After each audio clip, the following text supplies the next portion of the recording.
So let's go back to 2018, a wave of general persecution on many Christian churches and many other religious organizations as well. You saw tearing down of crosses, putting portraits of Xi Jinping and Mao Zedong on church buildings. A perseguição contra os cristãos ali dentro da China tem se intensificado desde 2018 e várias dúvidas têm surgido nos últimos tempos sobre como acontece essa perseguição contra os cristãos ali dentro da China, muito por conta da grande propaganda do regime chinês alegando que não existe perseguição contra os cristãos ali dentro do país. Um caso que chamou bastante atenção aconteceu no final do ano passado. Isso quando vários líderes de uma igreja chamada Zion Church, que é uma igreja cristã ali dentro, foram presos pelo regime chinês. Entre eles, a gente tinha Ezra Jin, um dos principais pastores dessa congregação. Agora, para entender melhor o que está acontecendo, eu quero conferir hoje com vocês uma entrevista com Grace Jin Drexel. Ela é a filha desse pastor Ezra Jin. Só uma breve explicação antes da gente conferir esse trecho da entrevista. A Zion Church é uma igreja clandestina, ou seja, é uma daquelas igrejas que não é controlada pelo Partido Comunista Chinês. E justamente por conta disso, essa igreja tem sido severamente perseguida nos últimos anos pelo regime da China. Eu sou Emanuele Coure, editora de China do jornal Epoch Times aqui no Brasil. Se você ainda não é inscrito, já lembre-se de se inscrever aqui no canal e também de deixar a sua curtida. Eu quero conferir agora com vocês um trecho dessa entrevista que foi realizada pela matriz americana do Epoch Times. So, I mean, you yourself haven't seen your father for, I think it's about 7 years, because of travel restrictions and so forth. So, give me a picture. What is his status right now? What is the situation with him? Yeah, so my father's church in 2018 was officially shut down in Beijing, and since then he has been under an exit ban from leaving China. Prior to that, my mother, my brothers, and I had moved to the U.S. With the blessing of the church so that we would not be collateral damage. And so since then, because my father has been exit banned, it has not been safe for us to go back to China. And so we have been living, we were able to communicate via Zoom and like various online tools, but generally speaking, we haven't seen him physically. We haven't, like there's so many parts of our lives that he has missed out on. Like he was not able to walk me down the aisles at my wedding. He was not able to like attend my baby's baptism and all of these things. So, and my brothers have was an elementary school student and is now about to graduate high school, and none of those events have been like physically witnessed by my father since 2018. But in October of 2025, the church continued to grow, and so in October of 2025, the government has detained my father along with initially close to 30 leaders of the church, and now 18 people, including my father, are still detained in China in Guangxi province. And so now it's gotten even worse. Like we can't even talk to him at all. Like we are not able to communicate with him directly, not even with letters, not even with phone calls. And the only communications that we can have is through his lawyers currently, who might see him once a month or even less sometimes depending on their schedule. So that's sort of where we are at right now. Take us back to October 10th, 2025, and clearly you knew that there was something kind of in the works since 2018. This is the reason you left. But the church still flourished despite being somewhat restricted. Just explain to me, you know, how that changed and then what happened on the 10th. So let's go back to 2018.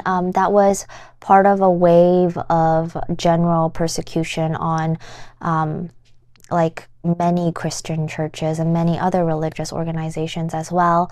But in terms of for Christians, you saw like tearing down of crosses, putting portraits of Xi Jinping and Mao Zedong on church buildings. You saw that with the independent church or house churches, like many times we heard about various raids every week, like where pastors would be dragged out from their podium, and whoever was by like tens of police would storm in, and anyone who tried to stop the taking away of the pastors would be also equally punished. So that was, in a way, that was the backdrop of like a general trend of what was happening in China. And at that time, in September 9th of 2018, my father's church was also shut down. And hundreds of police came to our church building that Sunday and threw everyone out and had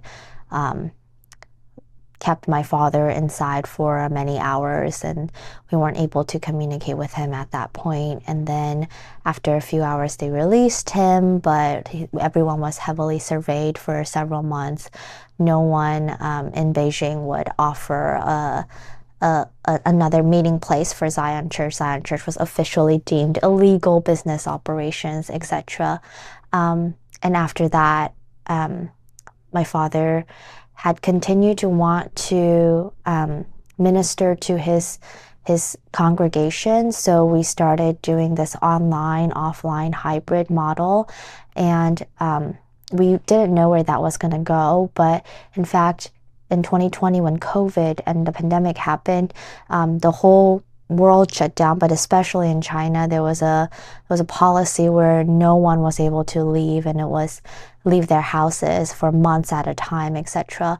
And so at that moment, Zion Church's model of this online worship actually exploded and expanded nationwide. And so Zion Church, despite government persecution, grew out of this desperation and out of this like forced way of meeting online, because there was no physical location for us, has become a new model and a new kind of revitalization of the church itself. And so because of that influence, I think in October 2025, we see that beginning in 2025 and now up to 2026, there is a new wave of persecution coming, as not just targeted to Zion Church, but to many churches and many other religious groups as well. And so in that context, on October 10th, I found out that my father was detained along with 27 leaders of my father's church at that point from all across the nation. And currently, we know that 18 of them are still detained. Now, I understand Zion Church. I mean, this was publicly done on the internet. You know, this is available, like the authorities could watch it themselves, right? So there's some kind of an attempt to, it might be difficult for people to understand, how is it possible that you were having church services online with the authorities watching, even after, being shut down? Yeah. And then, well, of course, we know what happened, but how did that work? I think that my father's church was always very open about our church gatherings. We assumed that we would be watched by authorities, and then if they shut down an account, we just open another account, and then we say if there are spies, then we minister to them too, and we welcome them to join in our Sunday services as well. So we operated, like you said, very openly, and we are not against the government, so we also didn't say anything too political. We were just trying to worship like a normal church in the US and the rest of the world. And so we had nothing to hide. I think that even with the charges that we are being charged with, it's called illegal use of information online. And if you push them and you ask them what is the illegal information that is being spread, they can only point to yes, the sermons and the worship music that is still available on YouTube, and you can go and check it out. And then it's very much just like a normal church anywhere. So then you then have to ask the question of, why is that illegal in China? And what is it about this normal sermon and worship music that is illegal, and why? And I don't want to be the one answering to those questions in the communist China. Well, but clearly you've thought about it, right? Like, why? Like, what is here in America? But of course, we know that this video will certainly be viewed by some interested parties in communist China, positive people that are very supportive and people that are not. But why do you think that is? Yeah. I mean, what we've always hear whenever we bring up like religious freedom and situations like my father's church, they will say, there is religious freedom in China. All you have to do is join the government and register with the government. And then again, like in a situation like this, they say, well, if you don't break the law, if you join our channels, then like you can do whatever you want. But what most people don't understand is that in order to join the channels, you have to have you have to get special license, and then only special licensed people can view it. And then all of that is then being monitored and being censored. And if you don't preach exactly like what the communist China leadership wants you to preach, then you get your license revoked, etc., etc. So again, you can say you have freedom, and yet by the very action that you do, you are limiting sacred parts of your life. Not like these are sermons and worship songs. They're not political things. They're not like they should be in the realm of the church and not in the realm of party officials.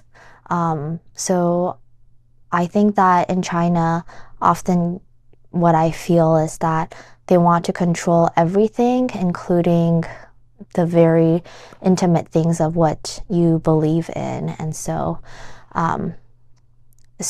for churches, it's either you capitulate and you die is sort of the model. You capitulate or you die. But you seem to, for at least for a while, found some sort of way through it, right?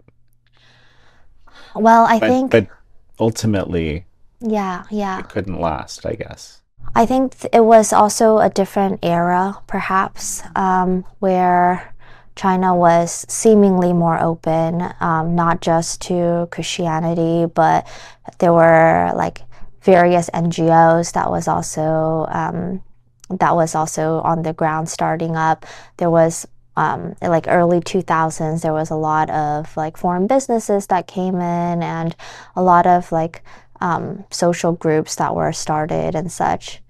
And I think now we see that it's not just the church that is being persecuted, but many of those social organizations are also all kicked out. And part of it, again, I think since Xi Jinping came into power, he's held on to like this battle of ideology, and that's when we saw like this concept of sinicization of religion. And I've been saying that ultimately sinicization of religion is not about making religion more Chinese. Like you can see, like Taoism is also being sinicized, and yet Taoism is very as Chinese as it can get. And similarly in Christianity, it's no longer the situation where you had like foreign like missionaries that was preaching in Latin or using like English Bibles, etc. It was Chinese translated Bible, Chinese pastors preaching in Chinese language, very much grounded in Chinese theology and history and such. So it is already sinicized, and at that point they were just trying to partify, like make sure that you are under the control of the party. And you see that like in September, I believe, Xi Jinping also led a Politburo study on sinicization of religion. And that was a signal to many people that ideology is again being emphasized. And that's also why we saw the crackdown of Zion Church in October and many other churches December, January, etc. as well. It's fascinating. You said, partified. I was thinking Marxified, same idea. Why do you think you see these pictures of Xi Jinping put on churches in prominent places, sometimes replacing crosses and so forth? What is that about? Yeah, I honestly don't know why. Like, it's funny because there are pictures of there are pictures of churches putting a cross in the middle and putting Xi Jinping's portrait on one side and putting Mao Zedong's picture on the other side. And in Christian, story, that Jesus was crucified next to two murderers or robbers, and so you're like, oh, those are the two thieves that got crucified next to Christ. But all jokes aside, I think that again, it's a showcasing of who is the true leader of the church, and in a sacred building, I think that again we believe as Christians that God is the head of the church and is the sole head of the church. We believe that there is one God, and that the first commandment is that thou shalt have no other gods before me. So if we didn't believe that, we wouldn't be Christians in the first place. And yet the party wants to supplant that and say that you can worship as long as you kneel down before me first, or that you have to get things approved by me, your leadership has to be approved by me, your sermons have to be approved by me, how many people are baptized has to be approved by me, etc., etc. So you realize that the Holy Spirit, the church, the leadership, the congregation, they don't determine these spiritual realms. It is the party again with their atheist agenda that determines what the churches do. And I think that's symbolized with a portrait of Xi Jinping and Mao Zedong in front of church buildings, etc. One thing that comes to my mind as you're talking about all this, I have to confess, I don't read the Bible regularly, but I'm remembering a passage actually, render unto Caesar what is Caesar's and render unto God what is God's. How does that apply here? Yeah. I hope I got that right. Yeah. I think that was the Pharisees were testing Jesus, and they gave him a coin and said, and such. And Christ said, who does this, who's on the portrait of the coin? And it was Caesar, and he said, render unto Caesar what is Caesar's. And again, I think that Zion Church, like many of the underground or independent churches, where we are not political. Even if they detained us, we're not out there protesting on the streets. We're not creating havoc and such. And they say, if you want to detain us, then detain us. We're ready. And yet we say what you can't take away is that we believe in God. He created heaven and earth, and he created you and me, and he sacrificed his life for us, and that now I am a Christian, and we believe that, then we believe that God is in control of my life, God is in control of my church, etc. And that's all that we are asking about. And yet even something that is so personal to you is now seen as a threat, or is now not allowed. Isso é tudo por hoje no China em Foco. Se você gosta de geopolítica e quer estar sempre muito bem informado, já lembre-se de se inscrever no nosso newsletter diário do Epoch Times aqui no Brasil, chamado O Panorama. Através desse newsletter, você vai ficar sabendo tudo de mais importante que está acontecendo ao redor do mundo, e de uma maneira muito simples e também muito rápida. Se inscreva, eu vou deixar para vocês o link disponível aqui na descrição do vídeo. Muito obrigada por assistir e eu te vejo numa próxima.